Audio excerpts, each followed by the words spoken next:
नमस्कार सभी साथियों को। आज की वीडियो में बात करने वाले सीआईएसएफ फायरमैन की एक नई वैकेंसी 2024 की भर्ती के बारे में।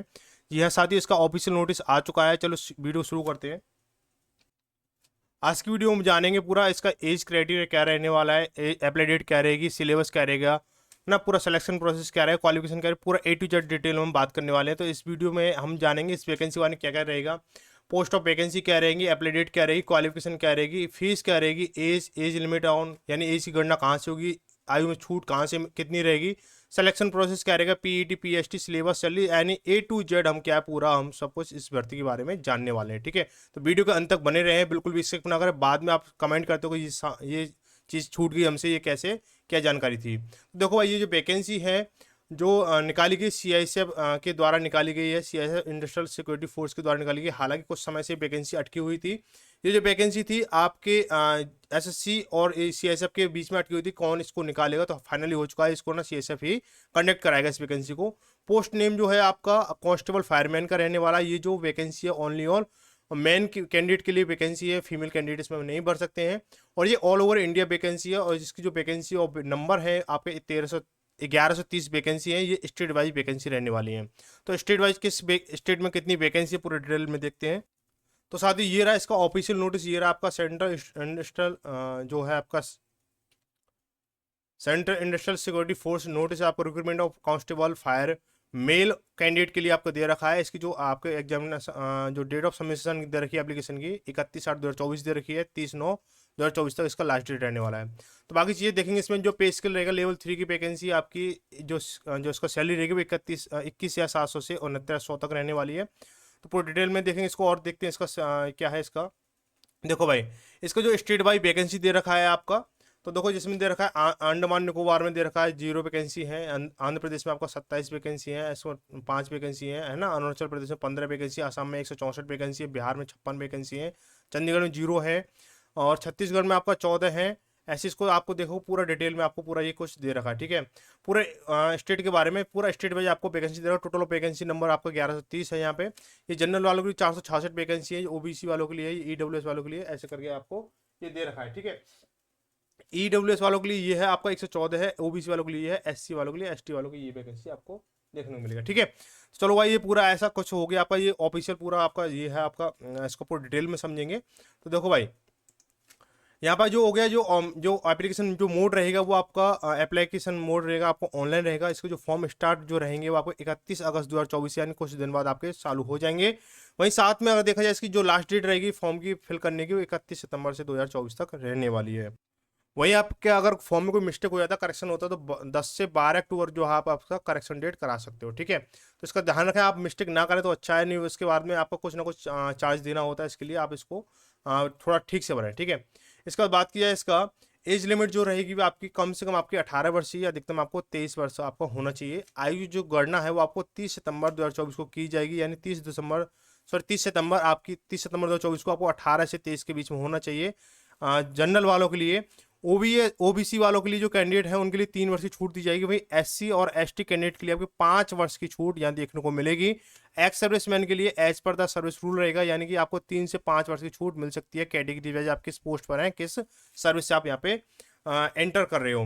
क्वालिफिकेशन, एजुकेशन क्वालिफिकेशन की बात की जाए तो यहाँ पे आपको ये जो आपको चाहिए 12th पास होना चाहिए, साइंस होना चाहिए। ठीक है, तो कंपटीशन जो इतना हाई नहीं होगा, क्योंकि देखो इसमें आर्ट वाले कॉमर्स वाले अलग छट जाएंगे। साइंस होना चाहिए। ठीक है, फिजिक्स केमिस्ट्री मैथ आपको तीनों होना चाहिए आपके साथ में। ठीक है, वही बात करें आगे जो एप्लीकेशन जो फीस रहेगी आपको, जो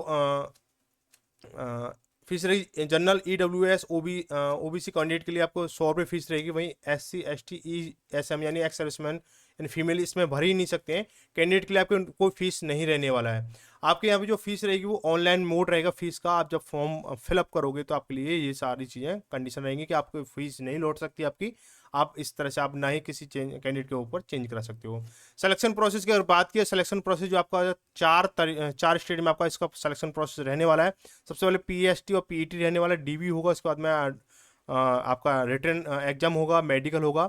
तो देखो डीबी के लिए क्या चाहिए आपको, डीबी के लिए थोड़ा सा मन में डाउट रहता है डीबी के लिए क्या क्या चाहिए। आप देखो सबसे पहले आपका 10th और 12th का आपका क्या चाहिए, 10th और 12th का आपका सर्टिफिकेट चाहिए आपको, ठीक है, 10th और 12th का।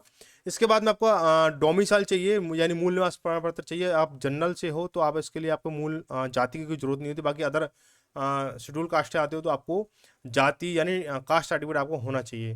बाकी आपका आधार कार्ड होगा, आपके जो भी फोटो आइडेंटिफाई होगा, वो सारे आपको डॉक्यूमेंट चाहिए होगा, ठीक है। तो रिटन एग्जाम होगा, उसके बाद मेडिकल होगा।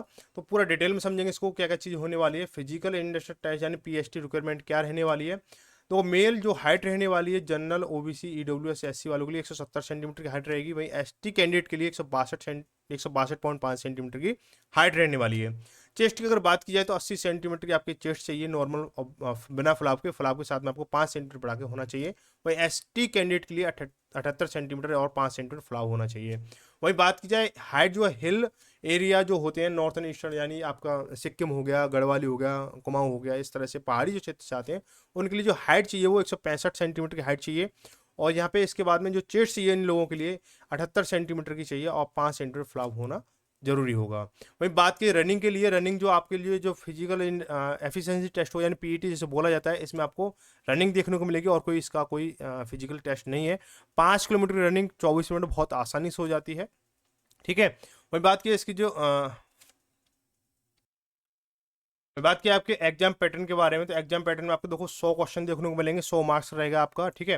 तो मैथ के जो क्वेश्चन रहेंगे आपके 25 क्वेश्चन रहेंगे, 25 नंबर के रहने वाले हैं। रीजनिंग के आपके 25 क्वेश्चन रहेंगे, 25 नंबर के रहेंगे। जीके, जीएस और करंट अफेयर के आपका 25 क्वेश्चन 25 मार्क्स के रहेंगे। हिंदी और इंग्लिश, यानी आपको हिंदी से या इंग्लिश से, आपको हिंदी या इंग्लिश से कोई एक सब्जेक्ट आपको चूज करना होगा, उसके 25 क्वेश्चन रहेंगे और 25 मार्क्स के रहेंगे। टोटल मिला के आपको 100 क्वेश्चन देखने को मिलेंगे और 100 मार्क्स के रहेंगे। आपका जो टाइम जो ड्यूरेशन रहेगा, एग्जाम टाइम ड्यूरेशन आपका 120 मिनट रहेगा, यानी 2 आवर्स रहने वाला, 2 घंटे का समय रहेगा। नेगेटिव मार्किंग कोई रहने वाली नहीं है, तो इसलिए आप जो क्या करें, बहुत शांति से आप इसको आप पेपर कर सकते हो। सैलरी की अगर बात की तो सैलरी आपको 21,700 से 69 या 100 के बीच, 100 रुपये के बीच में रहने वाली है। यानी कुल मिला के आपको देखा जाए, अगर आपको फर्स्ट सैलरी जो होगी आपकी 30,000 प्लस आपको देखने को मिलेगी, ठीक है। 30,000 प्लस आपको जो बहुत सारे आपका अनाउंसमेंट अगर होते हैं तो बहुत सारे वो करेंगे, 30,000 प्लस हो जाएगी।